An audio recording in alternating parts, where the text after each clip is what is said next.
Selamat pagi anak-anak. Pagi, Pak. Beri salam. Selamat pagi, Pak. Selamat pagi anak-anak.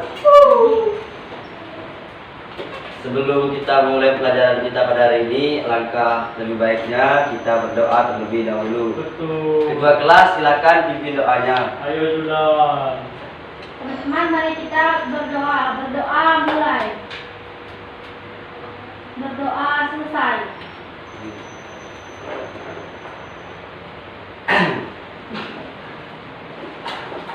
Sebelum memulai Bapak menyampaikan materi pada hari ini, Bapak akan mengabsen siapa-siapa yang tidak hadir pada hari ini.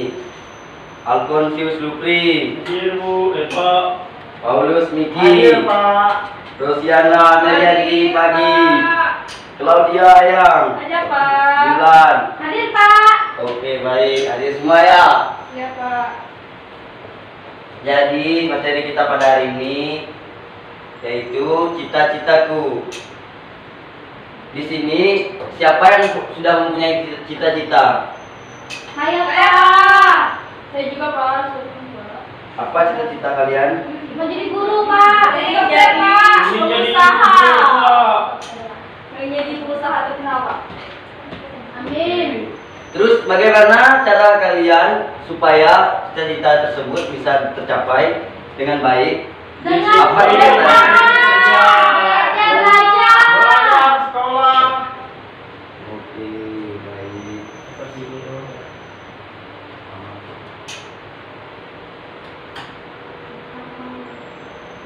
Nah, selanjutnya kita sudah mempunyai cita-cita.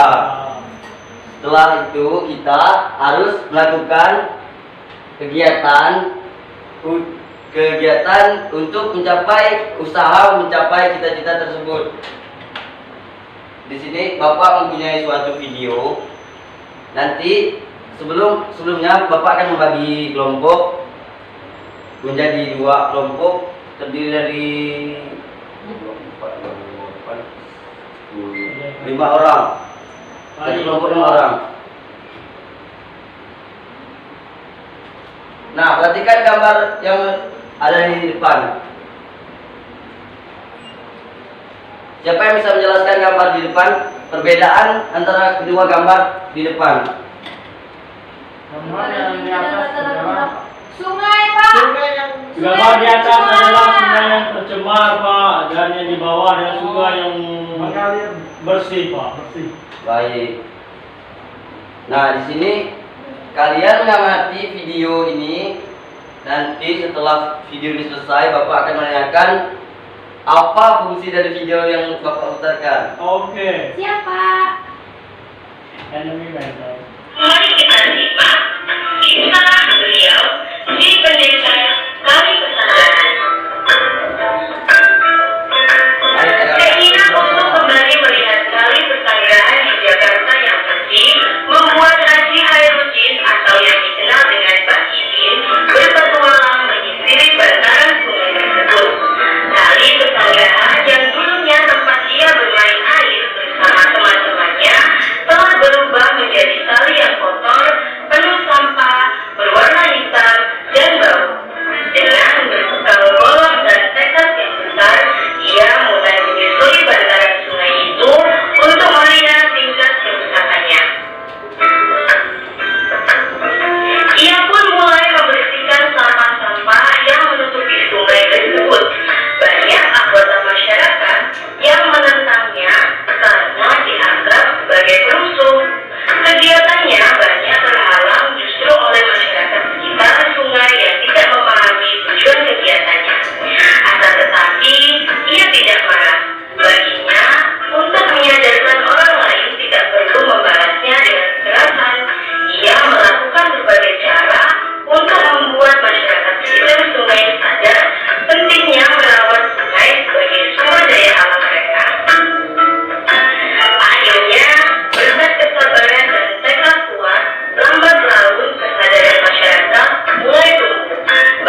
Nah, di video kita pada yang sudah kita tonton tadi, siapa yang menjadi tokoh utama dalam video tersebut?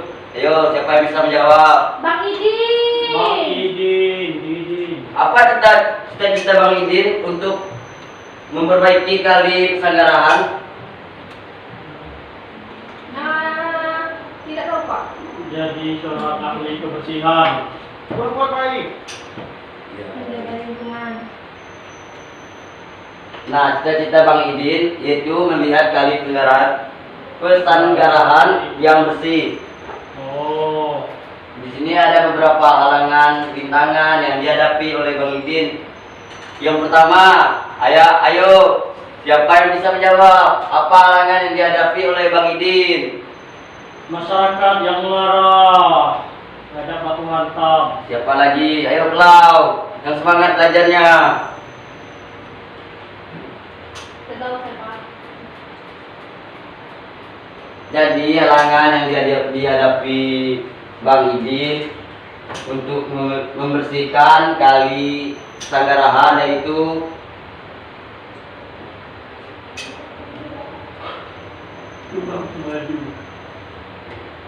yang pertama yaitu banyak anggota masyarakat yang menentang karena dianggap sebagai perusuh. Dan yang kedua yaitu terhalang oleh masyarakat sekitar sungai yang tidak memahami tujuan kegiatan Bang Idin. Terus sikap yang dimiliki Bang Idin itu seperti apa sih? Sabar, tabah, dan bijaksana. Bagus. Ini sikap yang dimiliki Bang Idin, tidak mudah marah dan anti kekerasan, kerja keras dan kesabaran dan tekad yang sangat kuat yang dimiliki oleh Bang Idin demi memberkali Pesanggarahan itu bersih. Dan ini adalah usaha-usaha yang dilakukan oleh Bang Idin yaitu membersihkan sampah, menyadarkan masyarakat. Menanam pohon.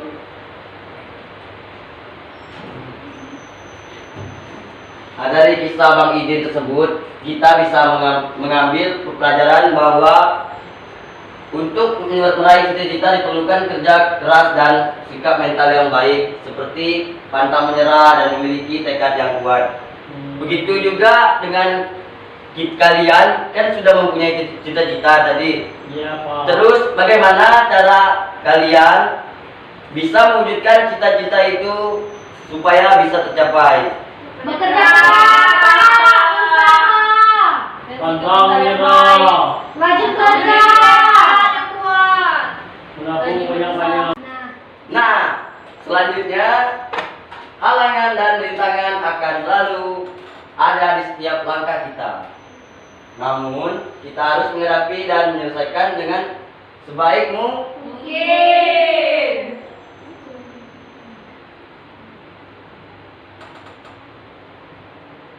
Ada yang tahu deklamasi itu apa, anak-anak? Tidak tahu. Deklamasi merupakan salah satu cara membaca puisi tanpa menggunakan teks puisi. Biasanya orang mendeklamasikan puisi harus menghafalkan terlebih dahulu. Di sini Bapak mempunyai suatu puisi yang nantinya kalian akan Bapak berikan tugas untuk menghafalkan kembali puisi itu dengan baik dan benar. Yang berjudul Penjaga Alamku karya Edastas. Kau tidak pernah lelah, kau tidak pernah putus asa, kau tidak pernah menyerah, mencintai alam di mana kau dibesarkan. Angin dan badai adalah sahabatmu.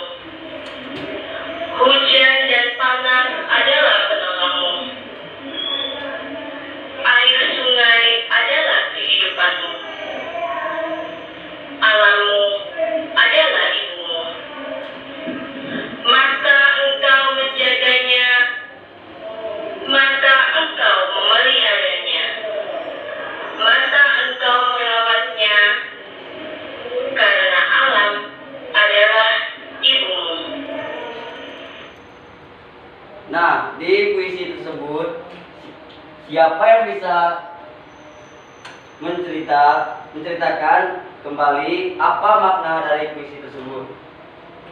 Ayo, siapa yang bisa? Kuya Julan.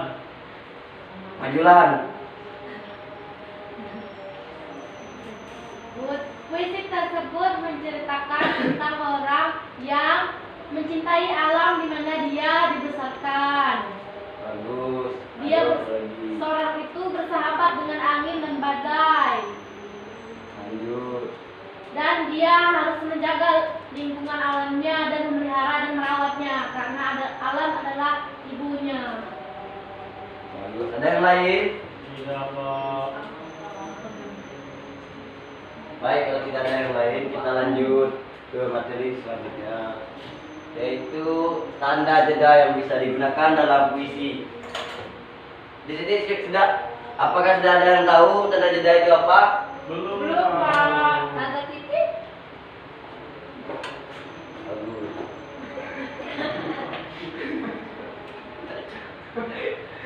Yang pertama itu garis miring 1. Berhenti sebentar untuk bernapas, biasanya pada koma atau di tengah baris. Yang kedua yaitu garis miring 2. Berhenti agak lama atau biasanya koma di akhir baris yang masih berhubungan dengan baris berikutnya. Dan yang selanjutnya itu baris miring 3. Berhenti lama sekali, biasanya pada akhir puisi. Contohnya seperti kau adalah para penyelamat negeri. Yang berjudul Penjaga Alamku karya Eka. Dan Kau tidak pernah lelah, kau tidak pernah putus asa, kau tidak pernah menyerah, mencintai alam di mana kau dibesarkan. Angin dan badai adalah sahabatmu, hujan dan panas adalah penolongmu, air sungai adalah kehidupanmu, alammu adalah ibumu. Maka engkau menjaganya, maka engkau memeliharanya, maka engkau merawatnya, karena alam adalah ibumu. Nah, di puisi tersebut siapa yang bisa menceritakan kembali apa makna dari puisi tersebut? Ayo, siapa yang bisa? Kuya Julan. Majulan. Puisi tersebut menceritakan tentang orang yang mencintai alam di mana dia dibesarkan. Bagus. Dia Ayo, lagi. Seorang itu bersahabat dengan angin dan badai. Lanjut. Dan dia harus menjaga lingkungan alamnya dan memelihara dan merawatnya karena alam adalah ibunya. Bagus. Ada yang lain? Tidak, Pak. Baik, kalau tidak ada yang lain, kita lanjut ke materi selanjutnya, yaitu tanda jeda yang bisa digunakan dalam puisi. Di sini sudah, apakah sudah ada yang tahu tanda jeda itu apa? Belum, Belum, Pak. Ada titik. Bagus.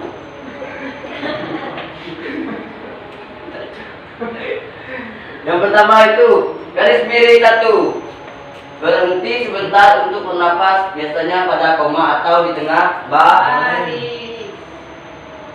Yang kedua yaitu garis miring 2. Berhenti agak lama atau biasanya koma di akhir baris yang masih berhubungan dengan baris berikutnya.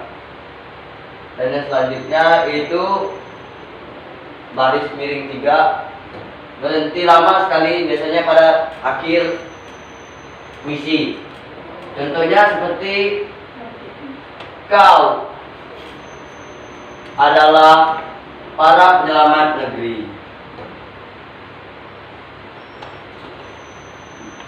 Tahan. Kita sanggup. Ada yang hilang.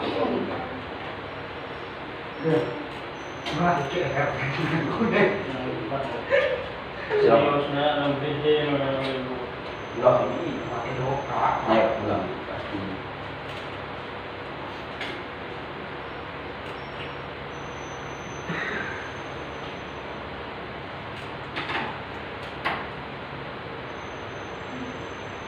Nah, anak-anak semuanya, baik di sini kita akan melanjutkan, yaitu Indonesia mempunyai banyak ragam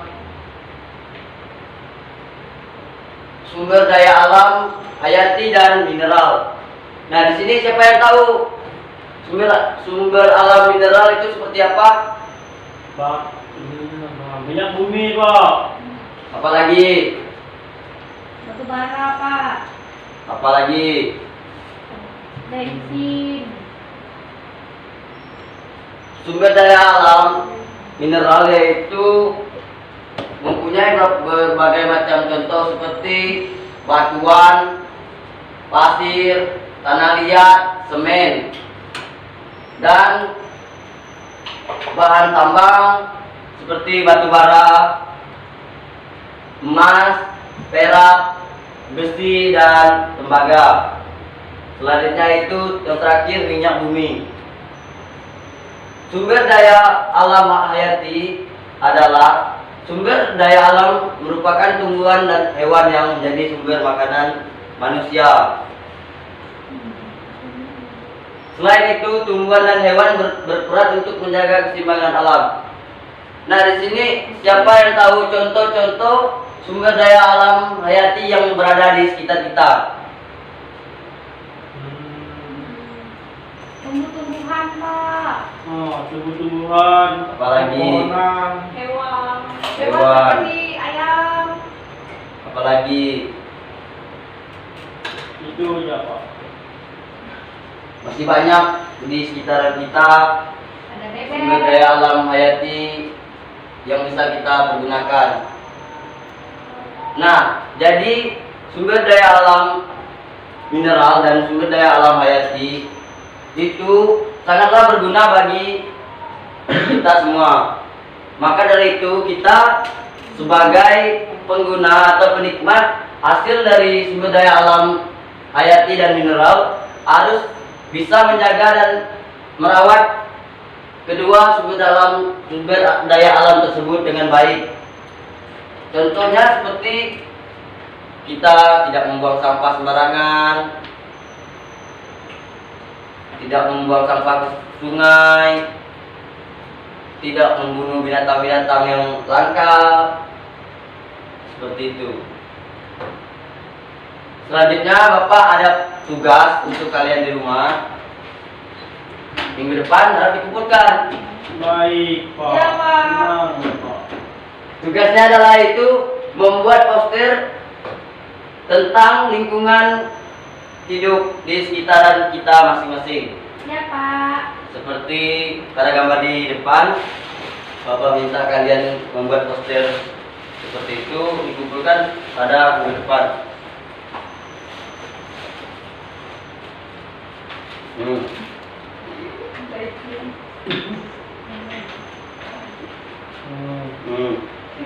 Nih, Miki. Jangan lupa dikerjakan, Miki. Iya, Jangan Pak. seperti minggu lalu. Siap, Pak. Ya, Pak. Baik, kesimpulan kita pada pembelajaran pada hari ini yaitu menjaga lingkungan sama artinya dengan menjaga masa depan kita, karena lingkungan sangat besar peranannya bagi kehidupan kita saat ini dan saat yang akan datang. Jadi Bapak harap kita semua bisa menjaga dan melestarikan lingkungan kita supaya bersih dan nyaman digunakan. Baik, Pak.